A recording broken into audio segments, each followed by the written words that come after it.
Écho, il y avait encore des paillettes sur le sol.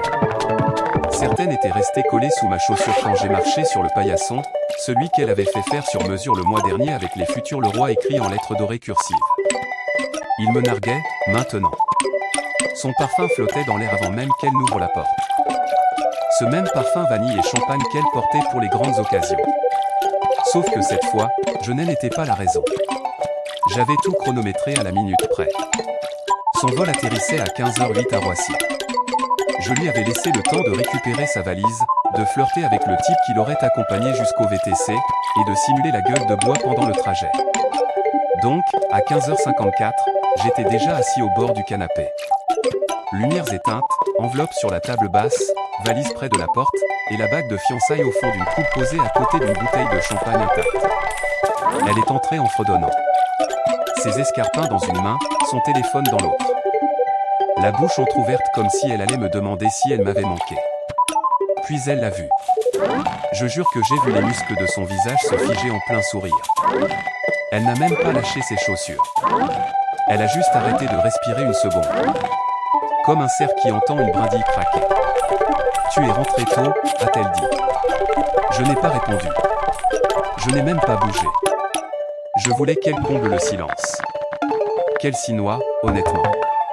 Ses yeux ont glissé vers l'enveloppe. La blanche. L'épaisse. Celle qui contenait 4 captures d'écran imprimées. Pas 1000. Pas même 10. Juste 4. C'est tout ce qu'il a fallu.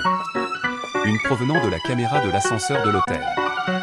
Une du selfie dans le miroir avec le flash montrant beaucoup trop de peau. Une de la conversation par SMS entre elle et Raphaël avec l'emoji qui transpire à grosses gouttes. Et une du rooftop parisien, où ses mains n'étaient définitivement pas là où elles devaient être. Je n'ai pas crié. Je n'ai même pas cligné des yeux quand elle a commencé à prononcer mon prénom. Elle l'a dit comme une prière d'abord, puis comme une question, puis comme une malédiction. « Clément, laisse-moi t'expliquer » a-t-elle dit. J'ai pointé la valise du doigt. Pas celle qu'elle venait de traîner à l'intérieur. Celle que j'avais préparée pour elle. Juste 2 paires de chaussures, quelques basiques et son passeport, le strict minimum. Tu peux garder le reste, ai-je fini par dire. Ma voix s'est brisée quelque part au milieu. De toute façon, tout ici porte déjà tes empreintes. Sa bouche s'est rouverte, mais aucun son n'est sorti. Et c'était la première fois en 7 ans qu'elle ressemblait à cette étrangère que j'avais toujours craint qu'elle soit. Elle n'y a pas touché au début, elle fixait juste l'enveloppe comme si elle allait la mordre. Je l'observais silencieusement depuis le canapé. Elle était entrée dans cet appartement en riant comme s'il était encore à elle. Maintenant, elle ne pouvait plus faire un pas de plus. Sa main tremblait lorsqu'elle s'est tendue vers l'enveloppe. Lentement, comme si son corps ne voulait pas totalement savoir ce que son esprit avait déjà compris. Le rabat s'est soulevé et le papier a glissé en un bel éventail net sur la table basse. 1, 2, 3, 4 photos. Elle les a attrapées maladroitement, une main tenant toujours son téléphone dont l'écran s'illuminait d'une notification de ce fameux Raphaël. Elle ne m'a pas regardé, pas une seule fois. Elle regardait les photos. Et puis sa bouche s'est ouverte comme si elle allait dire quelque chose, mais rien n'est venu. Juste de l'air. Juste de la panique.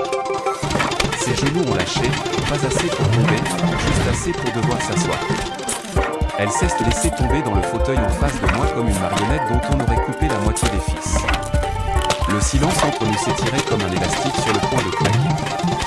Je me disais qu'elle allait mentir. Qu'elle allait simuler des larmes. Qu'elle allait blâmer l'alcool, les copines, la pression de l'engagement. J'étais prêt à tout ça. J'avais rejoué toutes les versions dans ma tête la nuit précédente. Mais elle ne l'a pas fait. Au lieu de ça, elle a fait. C'était un rire silencieux, laid, sec, le genre de rire que lâche quelqu'un qui sait qu'il est pris au piège mais qui n'a pas encore trouvé quelle version de la vérité fera le moins mal. Cette photo sur le rooftop, elle date, a-t-elle marmonné. J'ai cligné des yeux. C'était vraiment son angle d'attaque? Pas je suis désolé. Pas laisse-moi t'expliquer. Pas je t'aime. Elle est passée directement au déni. Pas même sur ce qui s'était passé, mais sur le moment où ça s'était passé. Comme si la date n'était pas affichée dans le coin de la capture d'écran. Localisation numéro d'attache, la terrasse c'était vendredi, les SMS datent de samedi, l'ascenseur c'était hier soir, et je dis calmement, trop calmement, comme si je l'avais répété, parce que c'était le cas. Je n'ai même pas couché avec lui, a-t-elle lâché soudainement. Et voilà. La défense classique, comme si cela devait tout effacer. Comme si la trahison n'était réelle qu'à partir du moment où l'on enlève ses vêtements. Comme si les mensonges, les cachotteries, l'infidélité émotionnelle, la façon dont elle a laissé un autre homme la toucher tout en appelant son futur mari ne comptait pas. Super, ai-je murmuré. Donc, tu l'as juste laissé te toucher, t'embrasser, t'envoyer par message que ton goût lui manque. C'est censé être mieux. C'est à ce moment-là que les larmes sont arrivées. Elle a tendu la main vers la mienne. J'ai tressailli si fort que j'ai failli renverser la coupe avec la barre. Sa main s'est arrêtée en l'air. Puis c'est venu la voix tremblante, la panique, la rationalisation désespérée. On était beau. Ça ne voulait rien dire. C'était juste une connerie pour s'amuser. Je ne voulais pas te blesser. Je te le jure, Clément. Je me suis levé, d'un coup. Ne prononce pas mon prénom en ce moment, ai-je dit, plus fort que prévu. Ma voix s'est brisée et ma gorge me brûlait comme si j'avais passé la nuit à crier, même si je n'avais dit un mot à personne d'autre qu'à moi-même. Je n'ai rien planifié. C'est juste arrivé, a-t-elle hurlé, se levant à son tour. Tu as mis de la lingerie fine dans ta valise, et je rétorqué cette nuit. Ça n'arrive pas juste comme ça. Tu t'es équipé. Tu as pris ce parfum que tu n'utilises que quand tu veux impressionner quelqu'un. Tu as posté des fausses photos où tu n'étais même pas. Tu as mieux planifié ce coup-là que notre putain de mariage. Elle est restée là, figée, comprenant enfin que je ne bluffais pas, que je n'allais pas l'effondrer et la supplier de rester, que la bague allait rester dans son verre, que la valise près de la porte était déjà bouclée et n'attendait pas qu'elle défasse la sienne. Qu'est-ce que tu veux que je fasse ? A-t-elle chuchoté, presque pour elle-même. Je t'aime pris, dis-moi juste quoi faire. Je n'ai pas répondu, parce que si elle ne le savait pas à ce stade, elle ne le saurait jamais. Je n'ai pas parlé. Je suis resté là, à la regarder dans le vide comme si elle était la dernière page d'un livre que je regrettais déjà d'avoir lu. Sa voix se brisait, essayant de combler le silence avec n'importe quoi qui pourrait recoller les morceaux. Mais chaque mot qu'elle prononçait ne faisait qu'aggraver les choses. Elle a commencé à faire les 100 pas, les mains sur la tête, comme si c'était elle qui avait été trahie. Comme si je l'avais prise au dépourvu. J'ai merdé, d'accord. Mais est-ce que ça veut dire que tout ce qu'on a construit disparaît comme ça ? Je l'ai enfin regardé, et je l'ai dit doucement, peut-être que tu aurais dû penser à tout ce qu'on a construit avant de ramper sur ses genoux. Son visage s'est décomposé, comme si je l'avais giflé. Pendant une fraction de seconde, j'ai ressenti cette vieille envie, celle de la réconforter, de la protéger même quand c'était elle qui causait les dégâts. Mais je me suis rappelé la façon dont elle souriait sur cette photo du rooftop. Pas pompette, pas floue, juste rayonnante. Comme si elle était exactement là où elle voulait être. Elle a marché jusqu'à la table basse, a pris la coupe de la bague et l'a fixée comme si elle avait oublié ce qu'elle était censée signifier. Tu ne veux pas en parler, arranger ça, te battre pour moi du tout. Je me suis battu, ai-je dit. Je me suis battu chaque nuit où tu rentrais tard en disant que tu faisais des heures sup à l'agence d'école. Je me suis battu à chaque fois que tu verrouillais ton téléphone, à chaque fois que tu sursautais quand il vibrait. Je me suis battu quand je t'ai vu t'éloigner, tout en me regardant dans les yeux pour me dire que tu m'aimais. Là, pour la première fois depuis qu'elle était entrée, elle a eu l'air effrayée. Je ne pensais pas que tu le découvrirais un jour, a-t-elle chuchoté. Et voilà. La chose la plus honnête qu'elle ait dite de toute la journée. Pas désolée, pas honteuse, juste attrapée. Elle a tendu la main vers la bague, et je me suis interposé. Non, elle dit d'un ton plat. Tu n'as plus le droit de la porter. Elle s'est figée, m'a regardé comme si j'étais un étranger, comme si soudain je n'étais plus le paillasson sur lequel elle avait pris l'habitude de s'essuyer les pieds. Mais je n'ai pas tressailli. Je ne pouvais pas. Parce que si je lui laissais la moindre ouverture, elle s'infiltrerait de nouveau dans ma vie comme la fumée sous une porte. Alors quoi ? A-t-elle explosé ? Tu me jettes dehors comme une ordure ? Je ne te jette pas dehors, ai-je dit en désignant la valise près de la porte. Tu as fait ce bagage au moment même où tu l'as choisi à ma place. J'ai marché vers le tiroir de la cuisine, Jen est sortie une enveloppe de photos, une que je n'avais pas prévu de lui montrer avant son départ, mais quelque chose en moi voulait qu'elle la voie, qu'elle la ressente. J'ai laissé tomber les photos sur la table, glacées, récentes, super. C'est qui ? A-t-elle demandé, en en prenant une comme si elle savait déjà qu'elle n'aurait pas dit. C'était une photo du shooting de fiançailles que j'avais refait le matin même, avec quelqu'un d'autre, quelqu'un qui faisait partie de ma vie depuis bien plus longtemps que Chloé ne le pensait, quelqu'un qui n'a jamais flirté dans mon dos, qui ne m'a jamais fait douter de ma propre valeur, quelqu'un qui était censé n'être qu'une amie, jusqu'à ce que Chloé me rappelle à quoi ressemble la trahison, et que je réalise ce qu'est la vraie loyauté. Tu ne la connais pas, ai-je dit en m'éloignant vers le couloir, mais elle sait tout de toi. Chloé a fixé les photos en silence, et pour une fois, je me fichais de ce qu'elle pensait. Elle serrait les photos comme si elle lui brûlait les doigts. Je pouvais presque entendre les battements de son cœur depuis l'autre bout de la pièce. Je ne m'attendais pas à ce qu'elle reconnaisse la femme sur les photos, et elle ne l'a pas fait, mais ça ne l'a pas empêché d'essayer d'agir comme si c'était le cas. C'est qui, franchement ? A encore demandé Chloé, sa voix plus aiguë, plus fluide. Une relation pansement que tu as sortie de nulle part juste pour me punir ? Je ne l'ai pas regardée quand j'ai répondu. Elle était déjà là. J'ai juste arrêté de l'ignorer. Le silence qui a suivi était différent maintenant, moins teinté de culpabilité, plus de peur. Elle n'était pas habituée à me voir si calme. Chloé cesse de toujours reposer sur le fait que je perdrais le contrôle, que je pleurais, crierais, supplierais, et quand je ne l'ai pas fait, c'était comme si le sol s'était dérobé sous elle. Elle avait l'air plus petite maintenant, comme si la pièce elle-même n'était plus conçue pour la punir. Sa voix a retenti à nouveau, cette fois plus lentement. Clément, tu es sérieux là ? Tu me remplaces pour un stupide week-end ? Je me suis enfin retourné pour lui faire face. Non, tu t'es remplacé toi-même à la seconde où tu l'as laissé dézipper ta robe tout en gardant la bague au doigt. Sa mâchoire s'est crispée et ses mains se sont écartées sur les bords des photos. Tu ne sais même pas ce qui s'est passé. Tu as raison, ai-je dit. Je ne connais pas chaque détail. Je n'étais pas assis devant la chambre d'hôtel avec un dictaphone, mais j'ai vu assez. Et tu as menti sur assez de choses.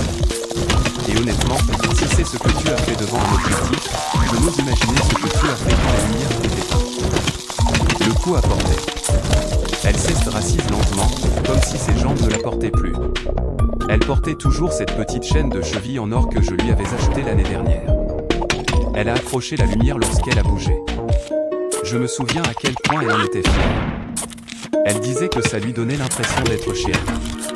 Ironique, maintenant. Je ferai tout ce qu'il faut, a-t-elle chuchoté. Thérapie de couple, je le donne. Je changerai de numéro. Je supprimerai mes réseaux sociaux. J'appellerai ta mère. Je t'aime sur lui, Clément, ne fais pas ça. J'ai senti une étrange et silencieuse douleur se tordre dans ma poitrine quand elle a prononcé mon prénom comme ça, d'une voix douce et brisée. La version d'elle que j'aimais vivait dans cette voix. Mais je savais aussi maintenant que cette voix était un outil. Elle l'utilisait à chaque fois qu'elle devait nettoyer un de ses dégâts. Je n'ai pas parlé. Je me suis dirigé vers le placard de l'entrée, j'ai ouvert l'étagère du haut et Jen est sorti la toile encadrée sur laquelle étaient imprimés nos vœux de cérémonie d'année. Elle les avait fait faire sur mesure il y a 6 semaines. Elle disait qu'elle voulait que nos promesses soient visibles dans notre foyer, et pas seulement prononcées une fois devant l'autel. J'ai posé la toile sur l'îlot de la cuisine, puis j'ai pris le petit briquet que je gardais dans le tiroir, celui qu'elle utilisait pour allumer les bougies d'ambiance, et je l'ai allumé. Clément, ne fais pas ça. La flamme a effleuré le coin du cadre. Les vœux se sont recroquevillés sur les bords, ont noirci, puis ont pris feu. Et j'ai regardé, non pas parce que je suis dramatique, non pas pour lui faire peur, mais parce que j'avais besoin de voir ça se terminer. Je ne t'ai jamais trompé, a-t-elle chuchoté désespérément. Pas jusqu'au bout. Je me suis arrêté avant que ça n'aille trop loin. Je me suis tourné vers elle, enfin, et j'ai dit la chose la plus silencieuse et la plus tranchante qui me soit venue à l'esprit. C'est ce que tu m'as dit à propos de ton ex quand on s'est rencontré. C'est comme ça que tu as justifié ce que tu lui as fait. Et nous y voilà. Même nom, mec différent. Tout son visage a changé, comme un miroir qui se fissure de l'intérieur, comme si elle s'était enfin vue et avait détesté ce qu'elle voyait. La fumée de la toile brûlée s'élevait vers le plafond comme si elle essayait de fuir la pièce avant que les choses n'empirent. Les vœux imprimés se sont transformés en flocons noirs et en cendres grises. Chloé n'a pas bougé. Elle a juste regardé tout s'effondrer, pas seulement les vœux, mais l'illusion qu'elle avait bâtie, celle où je serais toujours le mec qui reste, qui pardonne, qui attend qu'elle pleure assez fort pour gagner. Cette fois, je n'ai pas tendu la main vers elle. Je n'ai pas parlé pour adoucir le moment. J'ai juste laissé brûler. Je sais ce que c'est, a-t-elle fini par dire d'une voix rauque. Tu fais ça pour me rabaisser. Tu veux que je souffre? Non, ai-je dit, tu t'es rabaissé toute seule. Jen est juste fini de faire semblant que c'est mon rôle de te relever. Elle cesse de lever lentement, les épaules raides, comme elle le fait quand elle est sur le point de dire quelque chose de cruel. Chloé ne tombe pas sans sortir les griffes. Alors toi, tu vas t'enfuir avec cette fille de la photo. Tu crois que ça va rendre les choses plus faciles? Tu crois qu'elle est mieux que moi? Je n'ai pas répondu. J'ai marché jusqu'à la table à manger et j'ai pris mon téléphone, celui que je n'avais pas touché depuis son arrivée. Je l'ai déverrouillé, j'ai affiché le dernier appel émis et j'ai tourné l'écran vers elle. Elle a plissé les yeux, confuse. Puis son visage a pâli. Ce n'était pas la fille de la photo. Ce n'était pas ma mère. Ce n'était pas un numéro d'urgence aussi. C'était Damien, son patron. Tu as appelé mon travail? A-t-elle haleté, la voix brisée. Qu'est-ce que tu lui as raconté, bordel? Juste la vérité, elle dit sobrement. Je lui ai expliqué comment une de ses directrices marketing a utilisé le budget du séminaire de Provis pour réserver une suite d'hôtel pour une fête privée dans une autre ville. Comment elle a séché une réunion obligatoire à Paris pendant qu'elle était en province, falsifié son emploi du temps et fait passer ça pour une retraite de formation professionnelle. Ses mains ont volé à sa bouche. Clément, tu es malade. Tu pourrais détruire ma carrière. Tu veux dire la carrière que tu étais trop occupé à protéger pour répondre à des appels de nuit qui dansaient sur les épaules de ton ex. Elle dit, sans crier, mais sans être calme non plus. Ne t'inquiète pas. Je ne lui ai pas envoyé les photos. Pas encore. Pourquoi tu ferais ça? A-t-elle chuchoté, les yeux vitrés? Tu crois que détruire ma vie va réparer la tienne? Je n'ai pas répondu parce que je n'étais pas encore sûr de ressentir quoi que ce soit. Elle a fait un pas vers moi, désespérée. Tu as toujours dit que je valais mieux que le milieu de aujourd'hui. Tu croyais en moi, ah. Et puis tu m'as fait regretter d'y avoir cru, elle rétorquait. Elle s'estracise, lentement cette fois, vidée de ses forces. Elle savait que je ne le fais pas. Elle savait que les retombées étaient réelles, et elle ne savait pas encore la moitié de ce qu'il a fait. Clément, je t'aime. Tu ne comprends pas, j'étais perdu. J'avais l'impression de disparaître dans ce mariage, de devenir quelqu'un d'autre. J'ai paniqué. Ça ne devait pas aller aussi loin. Amusant, ai-je dit en me dirigeant vers la porte. C'est presque mot pour mot ce que tu as dit à ton ex quand tu l'as quitté pour moi. Elle cesse de figer, à nouveau. Et c'est à ce moment-là, à cette seconde précise, que tout son masque cesse de briser. Ses épaules se sont affaissées. Sa bouche cesse ouverte, mais aucun mot n'est sorti. Parce que pour la première fois de sa vie, elle n'était pas seulement quittée. Elle était vue pour ce qu'elle avait toujours été. Et cette fois, personne ne restait dans les parages pour l'aider à prétendre le contraire. Elle a fixé le sol comme si, en restant silencieuse assez longtemps, tout finirait par disparaître. C'est ce qu'elle faisait toujours. Éviter, repousser, m'avoir à l'usure. Mais cette fois, il n'y avait plus rien à attendre. Elle ressemblait à quelqu'un qui réalisait enfin que la maison était déjà en feu, et que c'était elle qui avait fait tomber l'allumette. Son téléphone a vibré sur le comptoir. Elle n'a pas bougé. Alors, je me suis penché et j'ai tapoté l'écran, sachant exactement ce que c'était. Email de Damien, ai-je dit d'un ton détaché. Objet, demande de convocation. Ses yeux ont dardé vers le téléphone et pendant une seconde, je l'ai vu, la vraie peur.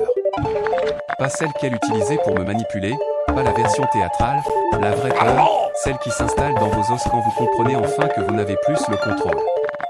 Elle a attrapé le téléphone et a ouvert le mail. Ses lèvres ont légèrement bougé pendant qu'elle lisait. Ses doigts se sont crispés sur l'appareil. Qu'est-ce ce que tu lui as dit? A-t-elle redemandé, parvenant à peine à articuler. Tu lui as envoyé les photos? Pas encore, ai-je répondu. Je me suis dit qu'il voudrait peut-être entendre ta version du week-end d'abord. Je suis quelqu'un de juste, avant tout. Elle a ri, ou a essayé. C'est sorti plutôt comme une toux. Tu es fier de ça? Tu es fier de faire exploser toute ma vie pour une erreur? J'ai penché la tête. Tu crois qu'il s'agit de fierté? Elle s'est dirigée vers le frigo, a sorti une bouteille d'eau et a dévissé le bouchon avec des mains tremblantes. Je l'ai regardée boire comme si elle en avait besoin juste pour rester debout. Puis, sans se retourner, elle a dit quelque chose auquel je ne m'attendais sincèrement pas. Je ne l'aimais même pas tant que ça. J'ai cligné des yeux. Elle a continué à parler, d'une voix basse et amère. Raphaël ou Lucas ou peu importe qui, selon toi, était au centre de tout ça. Il ne s'agissait pas de lui. Il s'agissait de ne plus rien ressentir. J'avais l'impression de disparaître en toi, dans le mariage, dans cette image de ce que j'étais censé être. Ce week-end, c'était moi qui hurlais pour trouver de l'oxygène. Je suis resté là, abasourdi, ne sachant pas si je devais ressentir de la compassion ou juste de la répulsion. Alors tu aurais dû le dire, tout simplement, ai-je fini par répondre. Au lieu de mentir, de faire les choses en douce, de m'humilier dans une conversation de groupe pleine de tes copines. Elle cesse de tourner vers moi et ses yeux étaient maintenant injectés de sang. Je ne voulais pas te perdre, mais tu ne voulais pas me garder non plus, ai-je dit en marchant vers le couloir. Tu voulais juste m'avoir sous la main assez longtemps pour amortir ta chute. Je suis allé dans la chambre, j'ai pris la deuxième enveloppe, celle dont elle ignorait l'existence, et je l'ai jetée sur le canapé à côté d'elle.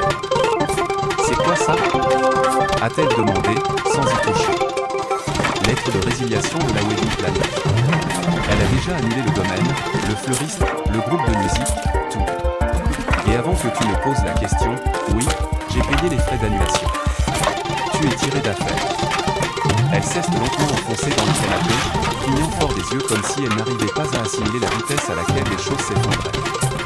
Il y a à peine 2 jours, elle portait une écharpe disant future Madame le Roi, tout en sirotant du champagne et en se frottant contre le mec dont elle m'avait dit un jour qu'il était à peine une amourette. Maintenant, elle était entourée de cendres et de valises. Clément, a-t-elle dit plus doucement, est-ce qu'on peut juste parler? S'il te plaît, sans toute cette punition. Juste se parler l'un à l'autre. Je l'ai regardé pendant un long moment. Et je me suis assis, et quand j'ai parlé, je n'ai pas haussé le ton. Je t'ai supplié de me parler pendant des mois, quand tu as commencé à t'éloigner, quand tu rentrais tard, quand tu sursautais à chaque fois que je prononçais le mot toujours. Je t'ai demandé si tu allais bien. Je t'ai demandé si tu voulais toujours de tout ça. Tu as eu ta chance de parler, mais tu as parlé à lui, à la place. Alors maintenant, non, on ne parle plus. Elle n'a pas pleuré cette fois. Elle s'est juste repliée sur elle-même, comme si quelque chose s'était finalement brisé trop profondément pour être réparé. Elle est restée assise pendant près de 15 minutes sans bouger. Ses yeux faisaient des allers-retours entre l'enveloppe non ouverte sur le canapé et la ligne de fumée qui s'estompait au-dessus de l'îlot de la cuisine. Elle ressemblait à une femme flottant au milieu des décombres de sa propre vie, ne sachant pas à quoi s'accrocher en premier, ni même si ça valait encore la peine de nager. Je suis resté silencieux. Je ne voulais plus parler, non pas parce que j'étais passé à autre chose, mais parce que chaque mot me donnait l'impression de lui offrir une autre excuse, une autre ouverture pour retourner la situation en sa faveur. Je savais comment elle fonctionnait. Je l'avais aimée assez longtemps pour savoir exactement combien de versions d'elle-même elle gardait cachées pour différentes occasions. C'est à ce moment-là que la sonnette a retenti. Elle a sursauté violemment, m'a regardé comme si j'étais censé savoir de qui il s'agissait. Je n'ai pas bougé. J'avais fini de jouer son manager. Si quelqu'un était à la porte pour elle, elle n'avait qu'à s'en occuper. Après quelques secondes de silence, la sonnette a retenti à nouveau, plus longuement cette fois. Peu importe qui c'était, la personne n'allait pas partir. Chloé a hésité, s'est essuyée rapidement sous les yeux, puis est allée à la porte, l'a entrouverte et s'est immédiatement figée. Je ne pouvais pas voir qui c'était depuis l'endroit où j'étais assis, mais j'ai entendu la voix, faite comme de l'éau de roche. Chloé. C'était sa sœur, Bérénice, de toutes les personnes possibles. Bérénice, qui la vénérait pratiquement. Bérénice, qui m'avait pris à parler de français pour me dire, je ne l'ai jamais vu aussi seul. Tu lui apportes la paix. Bérénice, qui ne savait pas encore, que sa grande sœur parfaite venait de dynamiter son propre mariage pour des galoches sur un rooftop avec un type nommé Raphaël et un week-end de mensonges. Bérénice, salut, a bafouillé Chloé. Je ne savais pas que tu passais. Bérénice est entrée. Elle a vu la valise à moitié faite d'abord, puis ses yeux se sont posés sur le canapé, la toile brûlée, l'enveloppe ouverte. Son regard s'est arrêté sur moi en dernier. Elle n'a même pas eu besoin de demander. Tout son visage a changé. Elle a regardé Chloé comme si elle venait d'entrer sur une scène de crime et de réaliser qui tenait là. Qu'est-ce que tu as fait? A demandé Bérénice, la voix basse, puis plus tranchante. Qu'est-ce que tu as fait, Chloé? Chloé a fermé la porte derrière elle et a essayé de stabiliser son ton. Ce n'est pas ce que tu crois, ok? Clément est contrarié, évidemment, mais c'est plus compliqué que... Tu avais dit que c'était un week-end posé entre filles, l'a coupé Bérénice. Tu m'as envoyé des photos d'une dégustation de vin en Bourgogne en peignoirs assortis. Qu'est-ce qui s'est réellement passé, putain? Chloé a ouvert la bouche. Rien n'est sorti. Sa propre sœur l'a coincée maintenant, ne lui laissant même pas l'espace pour respirer, encore moins pour mentir. Pour une fois, elle n'avait pas de script. Bérénice m'a regardé ensuite, et pour la première fois depuis des jours, j'ai ressenti quelque chose de réel dans ma poitrine, quelque chose qui ressemblait à de la validation. Pas de la vengeance, pas du triomphe, juste quelqu'un d'autre qui voyait enfin clair. Je suis tellement désolé, m'a dit Bérénice, la voix tremblante. Je n'en avais aucune idée. Si j'avais su ce qu'elle préparait. Chloé a explosé, je ne préparais rien. Bérénice s'est retournée contre elle si vite que j'ai vu Chloé reculer physiquement. Tu mens depuis des semaines. A hurlé Bérénice. J'ai vu les signes, les soirées tardives, les excuses, et je voulais te croire parce que tu es ma sœur. Mais là, je rentre que ton fiancé est en train de brûler vos vœux de mariage, et tu pleures pourquoi? Parce que tu t'es fait choper. Chloé avait l'air de pouvoir s'effondrer d'une seconde à l'autre. Je me suis levé à ce moment-là, non pas pour la défendre, non pas pour me disputer, juste pour quitter la pièce. Je ne voulais plus la voir se tortiller, pas devant son propre sang. Mais en passant à côté d'elle, j'ai entendu Bérénice dire une dernière chose, et ça a frappé plus fort que tout ce que j'avais pu dire. Tu me disais tout le temps que tu ne voulais surtout pas ressembler à maman, a-t-elle lâché. Mais tu as menti à l'homme qui t'aimait le plus, exactement comme elle l'a fait. Chloé n'a pas répondu. Elle ne pouvait pas, car il n'y avait plus rien à dire. Après le départ de Bérénice, Chloé est juste restée assise là, sans parler, sans pleurer, juste silencieuse. Elle avait toujours été la personne la plus bruyante de la pièce, pleine d'opinions, racontant toujours des histoires avec ses mains, ses yeux, tout son corps. Mais maintenant, elle avait l'air de quelqu'un qu'on avait débranché. Comme si la batterie était enfin morte sur tout ce charme, toute cette fausse énergie. Je n'ai pas plastronné. Je n'en avais pas besoin. Elle a emballé le reste de ses affaires sans que je le demande. Je ne l'ai pas pressée. Je ne l'ai pas aidée non plus. Elle bougeait comme un fantôme, filant à travers cet appartement qu'elle avait décoré autrefois comme un tableau Pinterest pour jeune mari. Tout cela ne signifiait plus rien maintenant.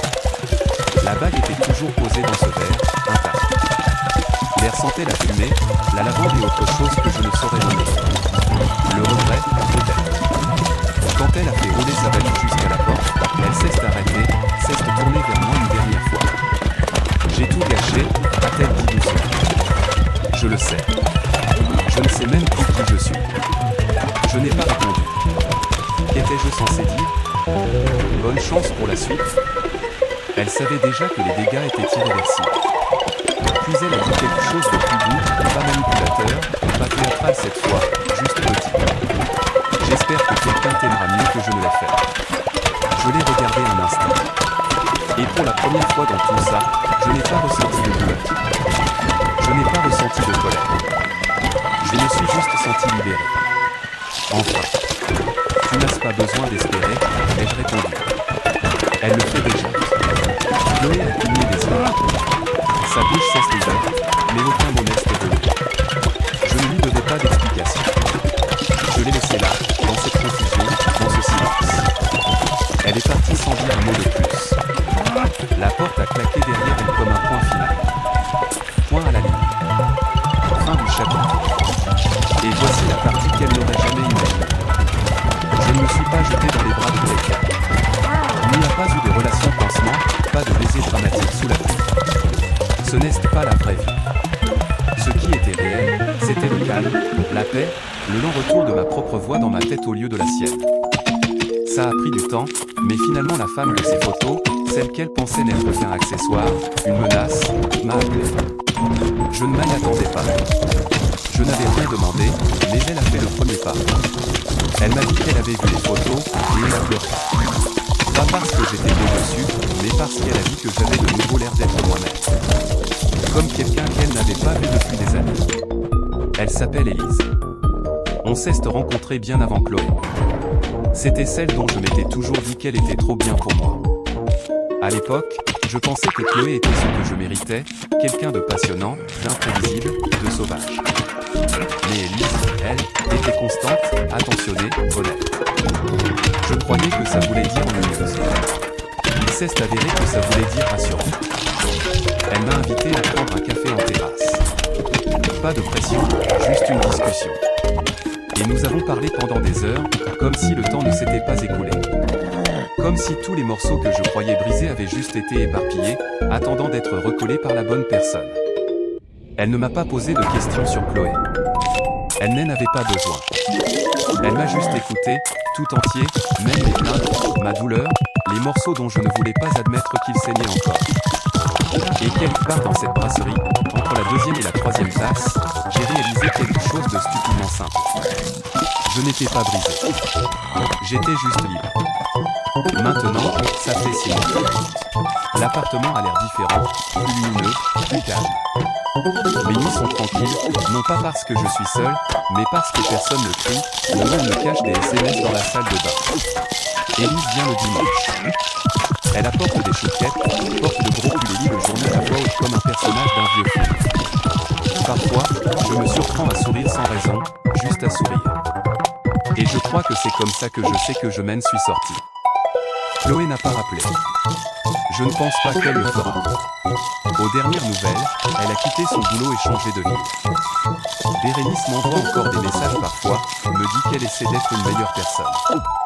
Mais moi, je le suis déjà.